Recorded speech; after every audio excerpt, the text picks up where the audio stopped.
guys, Dr. Storm Shannon here again.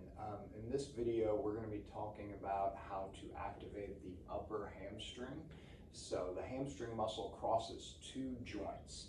So at the knee, it does flexion. At the hip, it does extension, right? So we're going to be focused on the extension part of the hamstring. So you can have issues with the hamstring to where the upper portion can be weak and the lower portion can be strong, or vice versa. So it's important to be able to train each part of the hamstring so that you're strengthening the whole muscle. So again, we're going to be focused on that upper portion. So the way we're going to do that initially is a very simple exercise known as an RDL, or a Romanian deadlift. I know it sounds intimidating, but we're going to do it body weight, single leg. It becomes pretty simple, right? So for the RDL, you're just going to stand on one leg. You're going to bend that knee slightly so it's not locked out. I'm going to lock my other knee and keep this leg straight. From here, I'm going to be bending forward at the waist, trying to keep everything in line as I go.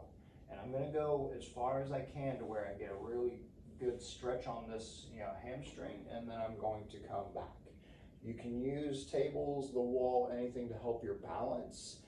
This is not a balance training exercise. We are trying to target the hamstring. So don't make it one of those where you're having really hard balance and you're not actually training what we're trying to hit.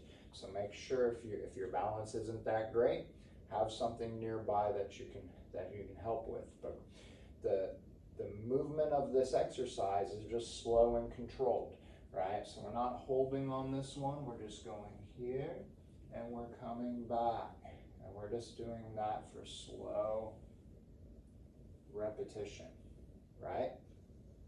If this exercise is too hard, it causes more pain, your hamstring just can't handle it yet, whatever the case may be, we can regress this exercise. The way we're going to do that is with a resistance band. So we're going to put the resistance band right around the foot. We're going to tie a little hole in it, or the circle in it, and we're going to put it around your midfoot, right? So it becomes the same thing. We're going to pull to where we get that stretch, and then we're going to push down into the table. I did not tie that very well. So, but you get the idea, right? So we're pulling to get the stretch, and then we're going to push into the table, right? When you're doing this, make sure your head is supported.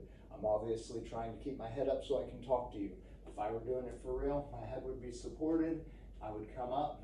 I'm going to push down with that band back down into the floor, and we're going to do that for slow repetitions, right? Typically, the programming on this exercise is 15 reps, slow and controlled, single set to start with, right? All of the exercises I show, we typically do a single set, when we're trying to activate a muscle, right? If we're trying to build a muscle, then you can go into multiple sets. But in the beginning, when muscles are having a hard time engaging, you don't want to overtax them. That's why we do single sets. So as you get better at it, you can obviously add a second set, you can add more reps, you can add stronger resistance, you can add holding a weight if you're doing the standing RDLs, so you can modify it that way as you progress, right? So try that out, see if you can feel that, really well in that hamstring. You should be a little bit, tender in that area after you would get done performing it, knowing that you actually worked that muscle out, right? All right, so try it out. Let me know what you think. Talk to you later, guys.